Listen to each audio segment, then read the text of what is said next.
As autoridades do Uruguai revelaram hoje detalhes ainda mais chocantes da ação criminosa de 2 enfermeiros que confessaram o assassinato de 16 pacientes. Aos poucos vão sendo divulgados trechos das declarações feitas pelos acusados ao juiz. Um dos enfermeiros disse que matava, em média, 2 pacientes por semana. De acordo com as autoridades, havia uma disputa entre os 2 enfermeiros para ver quem assassinava mais pacientes. E que assim que conseguiam matar alguém, trocavam mensagens de celular. Mas as autoridades não acreditam que eles tenham atuado juntos.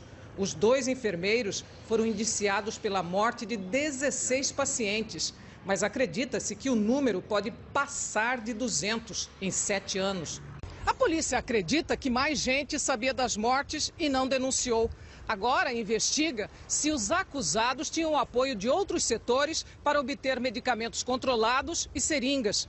Um dos hospitais envolvidos no caso viu triplicar o número de pacientes mortos na unidade de cardiologia nos últimos tempos. Chegou a abrir investigação.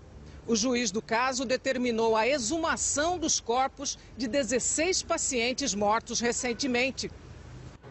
Olha, em diversos países, os distúrbios alimentares são considerados problemas graves de saúde pública, e isso principalmente entre os jovens, não? Em Israel, o correspondente Carlos Delanoy conta que essa preocupação motivou a aprovação de uma lei inédita. Não são só os conflitos com palestinos e com o Irã que preocupam os políticos israelenses. A obsessão com a perda de peso também. Segundo estudos apresentados por parlamentares, 2% das adolescentes de Israel sofrem algum tipo de transtorno alimentar, assim como milhões na Europa, Estados Unidos e Brasil. Virou problema de saúde pública. A deputada Raquel Adato diz que a lei é uma resposta ao aumento de casos de anorexia e bulimia. Antes de cada trabalho, modelos terão que apresentar um atestado médico com no máximo 3 meses de validade para comprovar que não sofrem de desnutrição. Além disso, jornais e revistas serão obrigados a informar seus leitores sempre que usarem imagens modificadas para tornar homens e mulheres mais magros. A lei criou polêmica. Modelo tem que ser magra mesmo, diz essa mulher. É como o telefone, se não for fininho, ninguém compra. É questão de marketing. Mas aos 19 anos, a modelo Daniele Segal, hospitalizada 2 vezes por causa da anorexia, sabe os riscos da magreza extrema. Com 1,70 m de altura, chegou a pesar somente 40 quilos. Ela espera que a lei ajude a conscientizar o mundo da moda. É o que também pensa a colega Dror Ben David. Quando uma garota é convencida a perder 5, 6 quilos, isso afeta a saúde e a autoestima. Por isso, eu acho que essa lei pode salvar vidas. Segundo a Organização Mundial da Saúde, o Brasil é um dos maiores consumidores mundiais de inibidores de apetite. Cientistas do Canadá desenvolveram um método que apresentou resultados surpreendentes em pacientes com mal de Alzheimer. O diagnóstico abalou a família. Que futuro nos aguarda, disse a mulher de Robert, quando soube que ele tinha Alzheimer, uma doença degenerativa do cérebro. O canadense decidiu participar de uma pesquisa experimental. Os médicos implantaram 2 eletrodos na área do cérebro relacionada à memória e uma bateria igual a um marca-passo. A cada segundo, a bateria envia mais de 100 impulsos elétricos. A técnica conhecida como estimulação cerebral profunda mudou a vida de Robert. Desde a cirurgia, há 4 anos, ele voltou a dirigir, a fazer ginástica e, o mais importante, recuperou a memória. Se eu não me lembro de alguma coisa, eu paro e em 1, 2, 3 segundos acabo me lembrando, diz Robert. O médico canadense mostra que a tomografia do cérebro apresentou mudanças positivas. 6 pacientes com Alzheimer em estágio inicial participaram da pesquisa. Os resultados foram tão promissores que a agência que regulamenta remédios e alimentos aqui nos Estados Unidos autorizou que outras 50 pessoas recebam tratamento. E aqui no Brasil, muitos medicamentos que têm o preço controlado vão ficar mais baratos no fim desse mês. A repórter Graziela Azevedo explica pra gente por quê. Tem gente que acha difícil acreditar. Depois eu te conto se é verdade sim ou não.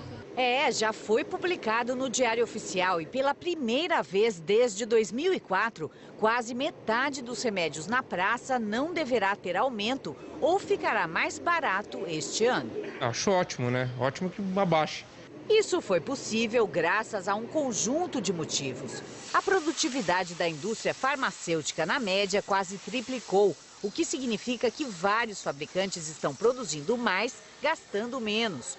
O governo acredita que muitos podem vender mais barato porque estão faturando mais. O Ministério da Saúde está comprando muito, quase 8 bilhões de reais por ano em remédios, mais que o dobro que 8 anos atrás. Além disso, há concorrência maior com a multiplicação dos medicamentos genéricos. Feitas as contas, o governo determina reajustes diferentes. Por exemplo, os chamados medicamentos de nível 1, como aqueles para gastrite e alguns antibióticos, poderão subir no máximo 5,85%. Os de nível 2, como anestésicos e antipsicóticos, até 2,8%. E os de nível 3, como os que tratam do déficit de atenção e psoríase, podem ficar 0,25% mais baratos. Nós acreditamos que o preço de remédios vai aumentar esse ano, no máximo a mesma coisa que aumentaram em 2011.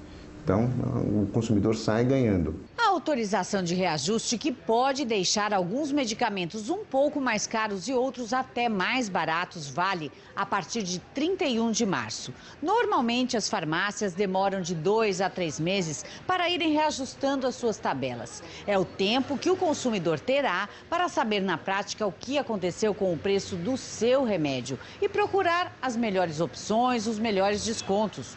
A boa e velha pesquisa continua valendo. É trabalhoso, mas você tem que bater perna.